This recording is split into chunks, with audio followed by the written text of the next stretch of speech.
Namanya berkomunikasi harus dengan bahasa yang kita pahami. Makanya pahamilah bacaan sholat. Itu pesannya Pak. Ya, terutama yang rukun. Paham? Yang rukun dalam bacaan sholat banyak tidak Pak? Sedikit ya, sedikit. Yang pertama rukun bacaan apa? Takbiratul ihram, Allahu Akbar. Gak ngerti artinya kebangetan. Beres. Yang kedua suratul Fatihah. Sebagus apapun kita baca Bismillahirrahmanirrahim, Alhamdulillahirabbil alamin, Ar-Rahmanirrahim, Maliki yaumiddin, Iyyaka na'budu wa iyyaka nasta'in, Ihdinas siratal mustaqim, siratal ladzina an'amta 'alaihim, ghairil maghdubi 'alaihim waladdallin.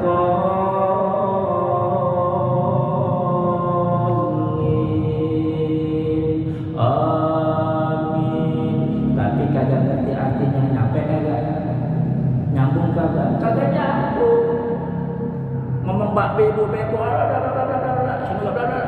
kagak nyambung, kagak nyambung.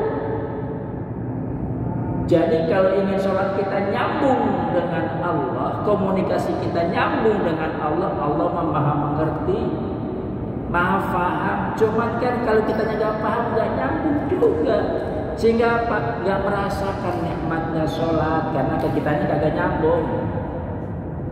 Ya, orang bisu pun sholat sah, Allah ngerti. Tapi kita kan nggak bisu Pak. Makanya harus ngerti ya. PR yang belum hafal, hafalkanlah arti bacaan suratul Fatihah. Dua itu yang rukun. Yang ketiganya apa? Rukun bacaan tahiyatul akhir. Ya, at-tahiyatul mubarakatus sholawatut thayyibatu lillah. Itu dialog. Itu dialog peristiwa Isra Mi'raj itu antara Allah dengan Rasul. Ya. Bacaan terakhir yang rukun salam, assalamualaikum warahmatullahi. Kan gampang tuh. Ya, lainnya sunnah. Syukur-syukur kalau ngerti juga. Subhana rabbiyal azim, subhana rabbiyal a'la, rabbighfirli warhamni wajburni warfa'ni warzuqni wahdini wa'afini wa'afani. Syukur-syukur ngerti juga. Bertahap, tapi yang rukun diutamakan fahami supaya apa? Bahasa kita nyambung. Ya.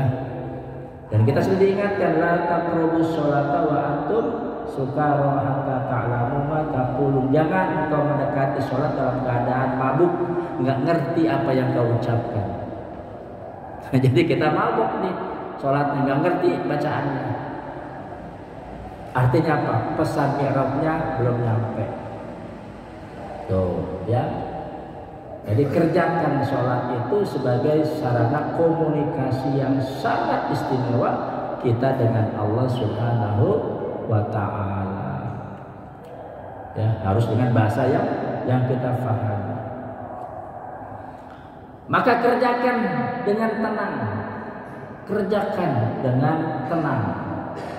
Sambil kita kumpulkan nih materi-materi yang pernah disampaikan para ustadz, kita rangkum jadi satu. Menangkap pesan peristiwa Isra dan Mi'raj. Idza ataitumus sholata fa'alaikum bis-sakinah wa ma adraktum fasallu wa ma fatakum fa'atimmu.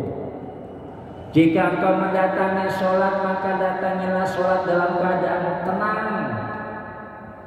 Jangan lari tergopoh-gopoh, walaupun sudah qomat gak perlu lari, jalan saja, dicatat udah. Supaya apa? Tenang, sholatnya tenang. Ini pesannya aja. Ya. Yang kau dapati dari imam ikuti takbiratul ihram, Allahu Akbar. Imam sedang sujud, langsung sujud. Begitu imam salam, kita jangan buru-buru bangun sebelum selesai salam ke kiri. Lah kita kan nggak kebagian, cuman bagian rakaat terakhir, bagian tahiyatul akhir lagi. With Allahu Akbar langsung tahiyatul akhir. Begitu kita tangan kita angkat, imam assalamualaikum warahmatullahi wabarakatuh. Yang kedua, assalamualaikum warahmatullahi wabarakatuh. Baru kita bangun. Apa yang kau dapati? Sholat, kerjakan. Dan apa yang tertinggal yang kau gak sempat dapati, sempurnakan Fatihah. Wah, berarti kurang rakaatnya, tambahin. Beres. Dalam keadaan tenang, ngerti yang dibaca, tenang mengerjakannya. Ya. Tenang tuh bukan cuma suasana hati, pikiran juga sama, harus tenang. Bahkan dalam salah satu hadis dikatakan, jika engkau akan mendatangi sholat, kemudian telah dihidangkan makan malammu, maka mulailah dengan makan dulu, baru nanti sholat. Jangan sampai saat sholat ingat sama makanan yang udah disiapkan, supaya apa? Tenang juga pikirannya. Bukan nanti kita terlalu hadis lagi. Ada, ntar kita kaji satu jalan. Ya, kerjakan dalam keadaan tenang. Pesan berikutnya yang ditangkap apa? Sholat itu adalah, kalau kita bilang ilmu kesaktian, ini adalah jurus pamungkas untuk menjawab semua problem, semua masalah yang dihadapi oleh kita. Ya, wasta'inu bis sabri wassalah, dan minta tolonglah kamu kepada Allah dengan sabar dan salat. Jadi apa? Merasa senang, Pak. Kerjakan sholat dengan senang. Bukan cuma tenang, tapi senang, menikmati. Idza sarratka hasanatuka wa sa'atka sayyi'atuka. Jika engkau merasa senang dengan kebaikanmu dan sedih dengan kejelekanmu, fa anta mu'min, maka engkau orang yang beriman tuh. Orang yang beriman tuh kalau melakukan perbuatan baik pasti rasa senang, bahagia. Kalau berbuat salah sedih, nyesel. Nah, itu orang beriman tanda-tandanya. Idza sarratka hasanatuka. Jika membuat hatimu gembira karena kebaikanmu, itu tanda anta mukmin, Anda termasuk orang yang beriman. Maka ketika kita sholat, jadikan sholat sebagai sesuatu yang menyenangkan. Maknanya apa? Bersyukur kita kepada Allah.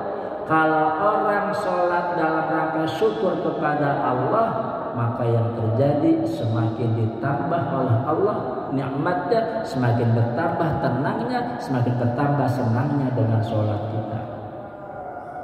Ya, jangan sampai kita sholat gelisah. Ya, gara-gara imam nih katanya ya, imam disalah-salahin. Imamnya kenapa emang? Bacaannya kepanjangan. Ya, DKM juga udah ngerti. Pak Haji Endang udah ngasih rambu-rambu. Sholat dikebut jangan, tapi bacaannya jangan panjang-panjang. Kan beda ya Pak ya. Sholat dikebut jangan, biar tenang, tapi bacaannya jangan panjang-panjang. Ya. Ada pesan dari Nabi Sallallahu Alaihi Wasallam. Apa pesan Nabi? Idza amma ahadakumun nas falyukhaffif. Jika menjadi imam salah seorang di antara kamu terhadap manusia yang lain, falyukhaffif, maka ringankanlah. Bukan kebutlah, bukan, ringankanlah. Ya, fa inna fihi mussaghira wal kabira wad dha'ifa wal marida wa dzal hajah wa idza shalla li nafsihi falyutawwil ma syaa. Tuh pesan Nabi begitu. Jika menjadi imam dalam sholat salah seorang di antara kamu terhadap manusia yang lain, falyukhaffif, maka ringankanlah. Ya. Karena sesungguhnya dalam sholat itu, dalam makmum itu ada yang masih anak-anak, ya, ada juga yang udah tua sepuh kayak Bapak batuknya banyak. Kalau sholat jamaah tiba-tiba dengar suara batuk harus ngerti tuh imam tuh, imam udah nggak kuat lama-lama. Ya, wadhaif, ada yang lemah, capek, baru pulang kerja, ingin jamaah. Ciptakan kondisi itu. Ya. Wal marid, ada yang kadang sakit, dengkulnya, ya. Pak Haji, mana Pak Haji, maaf itu. Bangun aja susah itu. Ya. Udah ada yang sakit dengkulnya Pak, jangan lama-lama, jangan panjang-panjang bacaannya. Maksudnya itu, bukan jangan dikebut gitu, bukan. Faqra'u ma tayassara minal Qur'an, maka bacalah olehmu apa yang mudah dari Al-Qur'an, apa yang ringan dari Al-Qur'an. Jangan malu baca kuliah sama kulhu lagi, kagak apa-apa lah. Kok dibeda-bedakan? Enggak, semua surat, semua ayat sama makamnya di sisi Allah Subhanahu wa taala, yang penting dipahami. Ya, jangan cemen imamnya, apalannya cuma kuliah sama kulhu, kagak nambah-nambah. Jangan dengerin yang begitu omongan. Ya. Enggak penting itu, merusak ibadah kita. Nikmati saja sholat kita. Ya. Wadal hajat, dan ada yang punya kebutuhan. Tiba-tiba mules pengen cepet-cepet buang hajat misalnya, atau tiba-tiba tetet klaksonnya bunyi. Kenapa? Mau segera berangkat ke mobilnya. Ya, cepet-cepet selesai. Jangan sampai nanti imam belum salam dia salam duluan, takut ditinggal bis. Ya. Tapi ingat, wa idza shalla li nafsihi falyutawil masya'a. Maka jika dia sholatnya sendirian, baru tuh disuruh kata Nabi falyutawil masya'a, maka silakan diperpanjang bacaannya sesuka hatimu. Jangan malah dibalik Pak Bram. Jadi imam Pak Bram bacaannya panjang, begitu sendirian pendek. Gitu. Cepet-cepet, terbalik Pak. Begitu sendiri dipanjangin. Ya, Al-Baqarah langsung khatam satu surat rakaat satu. Nabi begitu kalau sendiri. Ya. Jadi kalau sendiri dipanjang-panjangin boleh. Itu maknanya. Supaya apa? Timbul kesenangan kita dengan ibadah sholat, itu pesan. Supaya apa? Jadi solusi sholat kita. Aji pamungkas, jurus pamungkas. Beres semua masalah. Inna awwala ma yuhasabu bihil abdu yaumal qiyamatis sholatul maktubah. Yang pertama, sesungguhnya yang pertama diperiksa dari seorang hamba pada hari kiamat adalah sholat yang ditentukan waktunya, sholat yang diwajibkan. Diperiksa oleh Allah.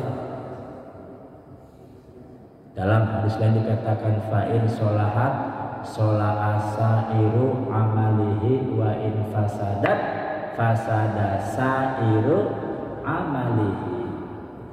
Kalau sholatnya bagus maka beres, bagus urusan yang lainnya. Kalau sholatnya jelek maka jelek pula urusan yang lainnya.